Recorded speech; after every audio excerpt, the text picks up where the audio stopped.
latch here. It just goes up there and catches it. Oh, okay. So from here, you got your air filter. Yep. And it's going to have an inner and an outer, but it's just got a little clip on it that holds the outside right there. Okay. Right here is a screen for when you're mowing. Shake that off to kind of get the grass off of it, because it will overheat the engine eventually. Okay. If you don't. Here's your battery, so it's kind of easy to get to. Oh, that's nice. Right here's your dipstick. Check your engine oil. So right there, and then of course you fill your radiator there. Just standard Yep. motor oils and It's a diesel, so 15W40. 15W40. Okay. I always tell everybody, as long as it's under warranty, use genuine Kabota oil and filters. That way they can never go back on you. Now it's just got hydraulic oil in the axles. Okay. They come with hydraulic oil in them because they never know what part of the United States they're going to. Okay. What do you recommend for this area?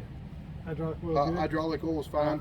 If you decide to change it, we go back with 80-90 weight whenever we change it, just because in Texas it's hot enough that it works great. In North Dakota in the wintertime, you'd never be able to drive your tractor. So Okay. anyway, all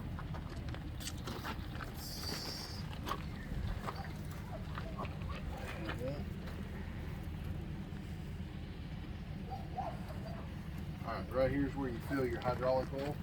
Your hydraulic oil runs your transmission and your front loader, so it's all connected. Okay. And the oil should just barely be on the bottom of the threads. Okay. So, Catch that. Mhm. and it's just 80-90 gear oil. It's pretty straightforward.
Doesn't get bumped or something if I'm mowing. Or Yep, whatever. that's it.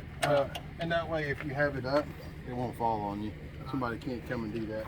This right here, you push down on it with your foot, with your heel. It'll lock both back tires in and make them both spin. Okay. This right here regulates how fast the 3-point falls. Okay. So it's like Well, a how flow fast control, All right. Okay. kind of like a flow control type deal. This right here tilts your steering wheel. Okay. So you just do that. This button here, you mash the brakes in, and you lift this up or push it down, whichever way it goes. And that's your parking brake. Brake. Okay. The other one's cruise control. Okay. So whenever you're mowing, you push it down, and it latches it in. Okay. Here's your 3 ranges: low, medium, and high. Yep. I like medium, just to kind of put around on. This right here is your PTO. It kicks the mower in gear. Now that's rear The PTO. rear. Okay. Yep. So this selector right here, this. Okay. So you see that's kind of the rear. Yep. This one's rear and mid, and this one's mid. Okay. Cool. So that way, if you ever did want to put a finish mower on it, you could. Okay. So this right over here puts it in 2-wheel. This is 4-wheel drive because it's locked together. Okay.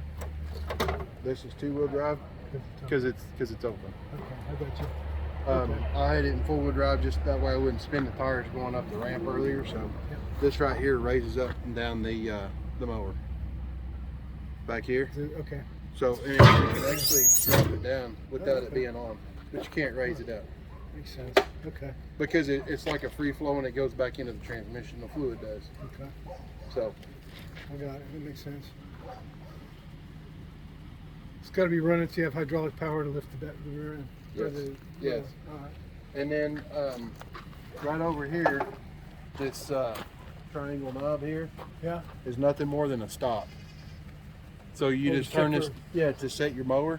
Yeah. So what you do is you raise it up and then you kind of lower it down and get it decently level. You want it higher in the back than it is in the front. That way the discharge can go out the back. Okay. But then that way you're not like scalping the ground.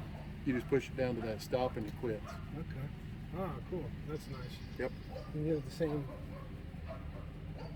position each time.